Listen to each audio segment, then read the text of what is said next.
కేంద్ర బడ్జెట్ను సీఐఐ స్వాగతించింది. పరిశ్రమల ఏర్పాటు, వైద్య రంగాన్ని ప్రోత్సహించేలా బడ్జెట్ కేటాయింపులు ఉన్నాయన్నారు. బడ్జెట్ ఏపీ అభివృద్ధికి ఎంతో దోహదం చేస్తుందని సీఐఐ చైర్పర్సన్ నాగలక్ష్మి తెలిపారు. ఆత్మనిర్భర్ భారత్లో భాగంగా స్థానికంగా తయారీ ప్రోత్సహించడం అభినందనీయమన్నారు. దేశంలో డేటా సెంటర్లు ఏర్పాటు చేసే వారికి 2047 వరకు ట్యాక్స్ మినహాయింపుతో విశాఖ అభివృద్ధికి ఎంతో ప్రయోజనం చేకూరుతుందని నేతలు అభిప్రాయపడ్డారు. హైరైల్ కారిడార్స్లో హైదరాబాద్ చెన్నై, హైదరాబాద్ బెంగళూరు ప్రతిపాదించడం, అదేవిధంగా రేర్ ఎర్త్ మినరల్స్ మన ఆంధ్రప్రదేశ్ని కూడా కన్సిడర్ చేయటం, డెఫినెట్గా వికసిత్ భారత్ 2047 వైపు మన కేంద్ర ప్రభుత్వం అడుగులు వేస్తుందని చెప్పవచ్చు. ఈ బడ్జెట్ దేశంలో దేశ ప్రగతికి కావాల్సిన ఆత్మనిర్భర్ భారత్ నిజం చేస్తూ దాని దిశగానే సాగిందని చెప్పొచ్చు. రాష్ట్రానికి మనకి టైర్ 2, టైర్ 3 సిటీస్కి డెవలప్మెంట్ కోసం ఫండ్ అలాట్ చేశారు. మన చంద్రబాబు నాయుడు గారు డెఫినెట్గా దాన్ని ఉపయోగించుకుని మన రాష్ట్రంలో ఉన్నటువంటి ఈ చిన్న నగరాల అభివృద్ధికి కావలసినటువంటి ఫండ్స్ తేగలరు ఇక్కడికి. సో కాబట్టి మన రాష్ట్రానికి చాలా వరకు మేలు జరుగుతుందని నేను భావిస్తున్నాను. కేటాయింపులు వచ్చేసరికి అండి మనకి సర్ఫేస్ ట్రాన్స్పోర్టు ఒకటి బాగా ఇంప్రూవ్ చేశారండి. సర్ఫేస్ ట్రాన్స్పోర్ట్ మూలన ఏమవుతుందంటే దాని మీద ఎంఫాసిస్తాం, మన ట్రాన్స్పోర్టేషన్ ఖర్చు బాగా తగ్గిపోతుంది. అన్ని రా మెటీరియల్స్కి ట్రాన్స్పోర్టేషన్ తగ్గిపోతుంది. అది ఖచ్చితంగా ఉపయోగపడుతుందండి.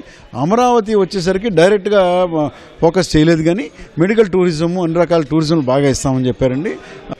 ఏపీ పరంగా ప్రత్యేకమైన మెన్షన్ కేవలం రెండు సార్లు మాత్రమే చేశారు. అది టూరిజం పరంగా చెప్పారు. అరకు వ్యాలీలో ట్రెక్కింగ్ అనేది పెంపొందిస్తామన్నారు. పులికట్ లేక్ అది తమిళనాడు ఆంధ్ర బార్డర్లో కూడా కొంత టూరిజంకి అట్రాక్టివ్గా చేసే విధానంగా చెప్పారు.